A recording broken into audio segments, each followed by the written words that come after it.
আমার একমাত্র সন্তান। এখন উনার গার্ড অফ অনারটা তাকে আমি বিমান বাহিনীতে পাঠিয়েছিলাম। আমি যখনই পাঠিয়েছি তখনই আমি যেহেতু ডাক্তার, আমি জানি এটা কিরকম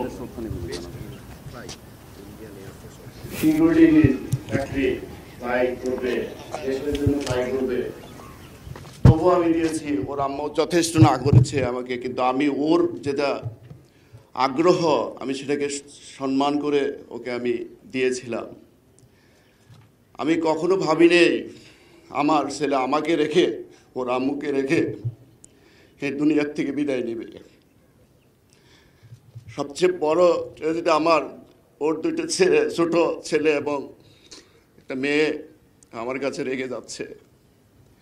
আল্লাহ, জানি না আমি ওদেরকে কতটুক ওর মতো করে দেখতে পারবো।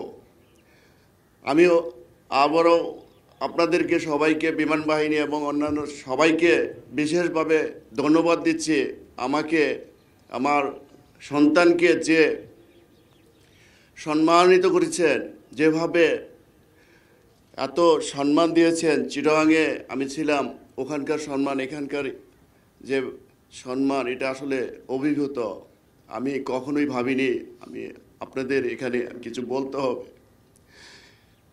আমার ওই ডাক্তারি জীবনে আমি অনেক লাশ দেখেছি, অনেক কাটাছিঁড়াও করেছি।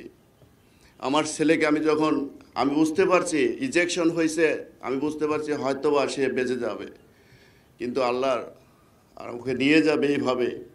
যখন আমি ঢাকাতেই ছিলাম, আমি শোনার সাথে সাথে আমি চলে যাই। আমি যাই ওকে যখন দেখি, আমি বুঝতে পারছি তখনই আমার জন্য কি অপেক্ষা করছে। আপনাদের কাছে আমি একটাই অনুরোধ করব, সবাই ওর পেশাগত জীবনে ওর দায়িত্ব পালন করতে, যে কারো মনে যদি কোনো প্রকার বিন্দুমাত্র কোনো আঘাত দিয়ে থাকে, আপনারা দয়া করে ওকে মাফ করে দিবেন, অন্তঃস্থল থেকে মাফ করে দিবেন। আর আমরা আপনাদেরকে আর একটু বলবো, আমার এবং আমার পরিবার পক্ষ থেকে আপনাদেরকে আবারও ধন্যবাদ জানিয়ে আমি এখানেই শেষ করছি। আল্লাহ হাফেজ।